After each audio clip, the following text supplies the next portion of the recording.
You don't have to stay glued to your phone or computer to stay consistent online. Today, I'm talking about how to plan 4 weeks of content in just one day. Let's go.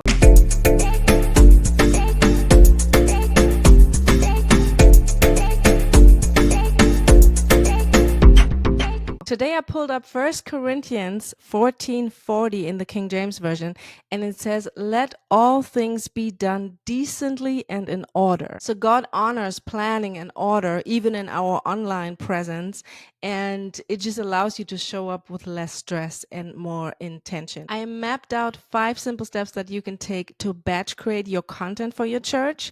And so let's dive into number 1. Start with your calendar.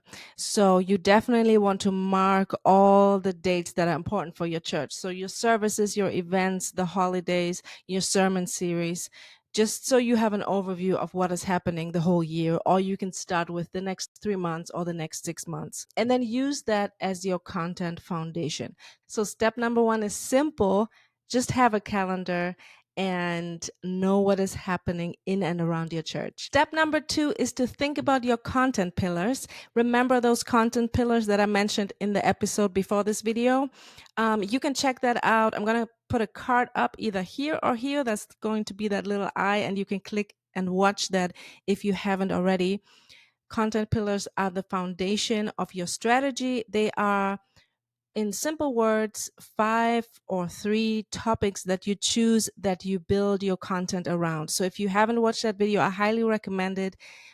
It's about the 5 best practice content pillars for churches. So check that out if you haven't.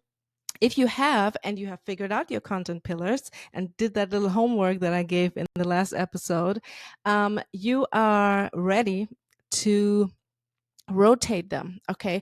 And remember when I said you can make it easy for you? For example, you can do a scripture every Monday, a testimony every Friday. So one content pillar for always the same day of the week. Okay. So just map that out. I know we haven't created any content yet, but decide on which day do you want to put the content, in which bucket do you want to put the content on which day, if that makes sense. I hope it does. Today, I have to interrupt the episode real quick to give you some awesome news. Church leaders, you're not going to want to miss this. I am working behind the scenes on a course for you that will change your view on social media, that will make things easier for you, and that is 100% free. Yes, you heard that right. So it's called the Church Social Starter Kit. It's a full-blown course. It's not some kind of PDF that you download. No, no, no. It's going to be a course that I walk you through. It's going to have a community attached to it where you can ask questions. You'll get a simple system. You'll get post ideas, and you get, as a bonus, a 7-day content calendar to help you get started fast. Okay. So I'm working on this. It is done really soon. If you want to get on the wait list, just click the link in the description. I will send you the email as soon as it's out. And again, this is 100% free, and I would love for you to be part of this. So let's get back to the episode. Let's move on to step number 3. Repurpose what you already have. I love that one. So we're using past photos, stories, and videos that you already have, because the attention span that we have nowadays is so short, right? So something that you have posted 2 years ago that is timeless, why not use it again, right? So go through your archives, download some stuff if you haven't already, and reuse that. Why not? So again, these are past photos or sermon clips that you have already pulled, volunteer stories, and you can use a new template for that from Canva and just make it new and reuse it. That's really my biggest efficiency tip, is don't reinvent the wheel, and remix. That's what I call it. Remix and reuse content that you already have. Step number 4 is to start drafting 2 to 3 posts per week. I know that doesn't sound much, but it's honestly better to start with a little if you're not used to it, and then you can still scale once you get used to it, because you want to create something that you can keep up with. Okay. And honestly, 2 to 3 posts per week, that's 8 to 12 pieces of content. That's a lot if these are well thought through, and if these take a little time to create. So start with writing the captions or writing out what the topic of the post is, and then go ahead and create. I'm sure it's not a secret by now that Canva is my go-to. Plug in all your pictures. Canva has a great way of where you can also organize yourself with folders and share. You can have a team on Canva, so work together and then schedule it. You can write down the dates on a piece of paper, but honestly, you can save that step. That's what I do, and just plug them right into a tool. My go-to tool for this is Metricool. It has a calendar feature that allows you to just double click on the date and then upload. Well, let me take a little step back. So what you do first on Metricool, of course, you have to set up your account and then connect your social channels to Metricool. Once you have that done, you can go into the planning tab, and that shows you the calendar, the whole month, and you can just double click on the date and then upload your video or your picture and decide what format should it have.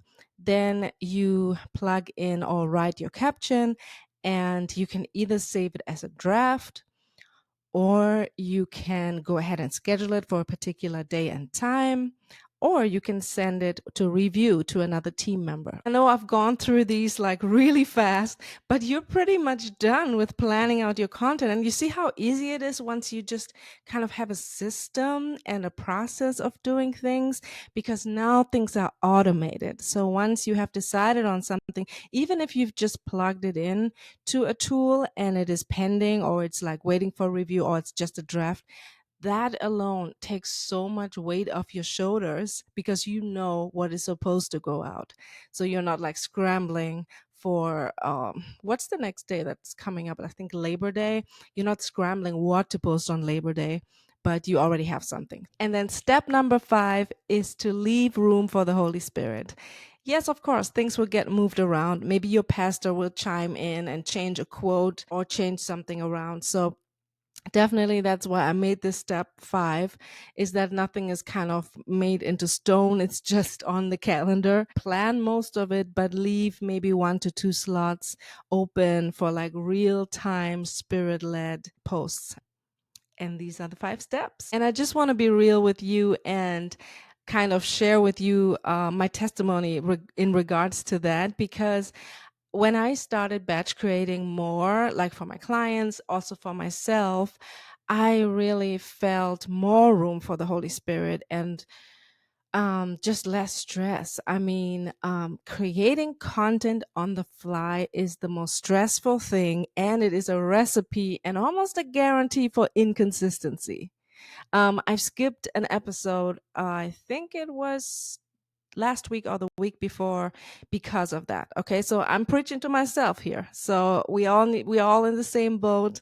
But I'm telling you, once you get into the rhythm again, even if you fall off, just stand back up and get back on the horse like I did, and start to batch create, because there is also more joy and more enjoyment in the process. You don't get burned out that easily. Of course, life happens, and life will always happen. No matter if you are a one man or woman team or if you are many, life happens. So you want to have a process and you want to have a system in place. So again, the 5 steps are: start with your calendar, then you think about your content pillars. Watch that video if you haven't.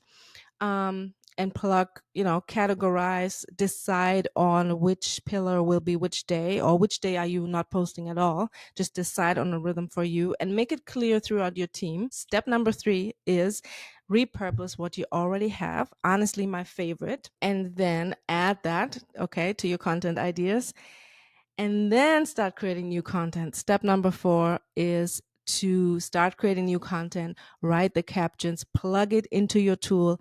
And then step number 5 is to leave room for the Holy Spirit. All right, this was kind of a short one this week. I hope this was helpful for you though today. Just go ahead and set aside a day or half a day to plan out the next month for your church and use your content pillars. Decide on a tool. I will leave links to Metricool and other tools that I recommend in the description below. And then share your post. I would love to see your posts. Tag me if you want to. Thank you so much for tuning in again. I will see you in the next episode. Bye.